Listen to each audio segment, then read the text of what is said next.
the second religion. OG engages power and fails to engage religion. Then David tries to do that but does it woefully.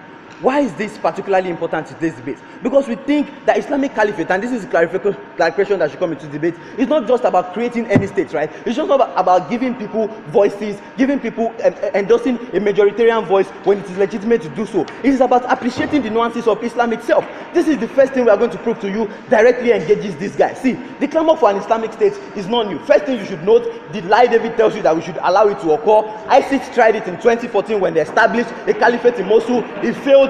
This year, we've tried it, we've seen what it will cause. We say for shame. I'm going to show you why that is a problem. But historically though, why has it been that the clamor for an Islamic state is, in terms of legitimacy, is a question that we cannot possibly answer? This is not pragmatism, it is principle. If we cannot possibly answer which one is correct, then we should take the neutral ground. First, we have two ideological leanings. One, on hereditary, the second, divine ordination. The hereditary one are those who the Shias believe in, like Iran, like it says. The second one are those that are believed in by the Sunnis, like we have in Saudi Arabia. To the extent that this means that in terms of ideological polarization of what an Islamic state should be, you cannot say you want to choose between the two.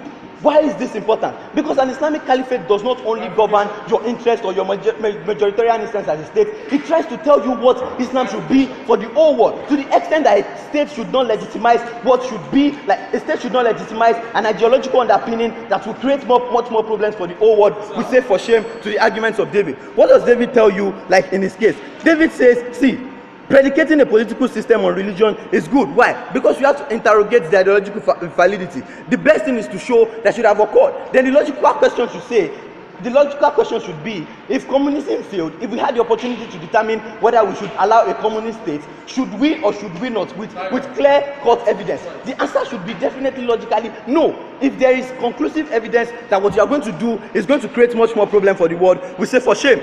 These guys say ideological problems cannot be won. See, this engages like the notion of power. We tell you like the reason why people advocate for the clamor for like an Islamic state is one which lies to needing a political mandate, needing power. That is why we say Western incursions into what people do in their countries should stop. The reason why a lot of people advocate for how we should control our own things is because Western states continue to try to do that for them. We think in our world, when you give them a state that allow them to foster their interests, coming from a background of violence like ISIS, like Boko Haram, what they are going to do is going to be much more problematic for the world. These guys say the Vatican state was created. Two sort of responses here. We think we cannot equate them logically. Why? Because there are different buy-ins into Christianity, and Catholic state does not try to force his notions of Christianity on all other places in the world. But the thing about Islamic Caliphate is that we are the legitimate claim to the Prophet. We are the descendants of the Prophet, and we should control what the Prophet says about Islam all around the world. It is a religious obligation in Islam that you should propagate it with whatever means possible. To the extent that the state you create is going to propagate this,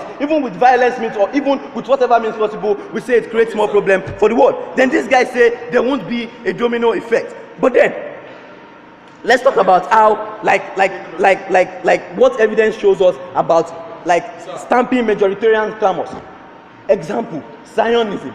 When we said it is principally legitimate, like David would say, to give Zionist a state, to give Israel a state, we did not look about the pragmatics of what should be done in those instances. That is why you gave them a location that created a problem with Palestine, and that problem we are still trying to solve today. We think that should not be done because we think there are some insolvable problems that you have to answer.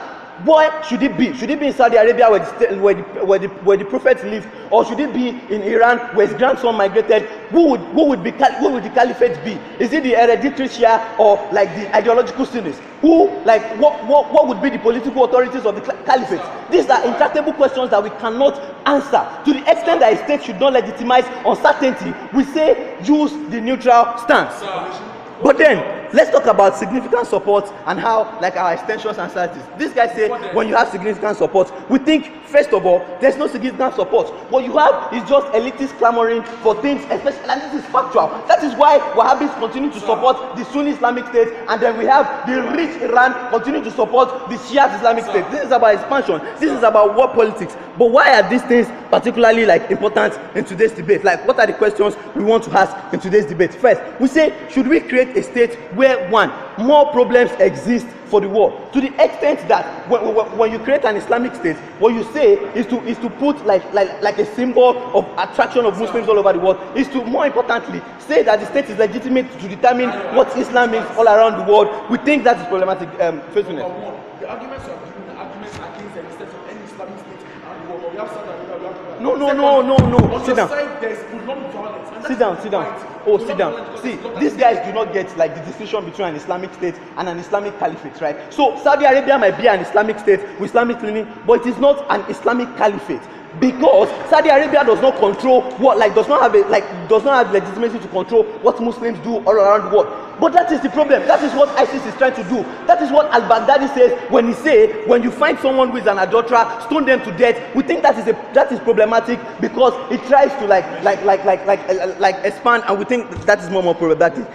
David says, let us create a state even if we think it will definitely fail. We've already responded to that argument when we told you that in this instance, there's a better alternative. Do not stamp ideological stamps on what is uncertain, right? The problem you create are far more reaching than the one you create in the status quo. Why? Because this boils down to the religious aspect, right? And this is having dealt with the power aspect. The religious interplay of an Islamic caliphate in the world is one which cannot mutually coexist with dissent. We can only have one caliphate. To the extent that doing that endorses one sort of Islam, we reject this kind of mainstreaming. These guys should come and engage why ISIS failed just recently, why the concept of an Islamic caliphate is just a fanciful, it's just a fancy. If we cannot guarantee it, we should say for shame. We're very proud to be sealed.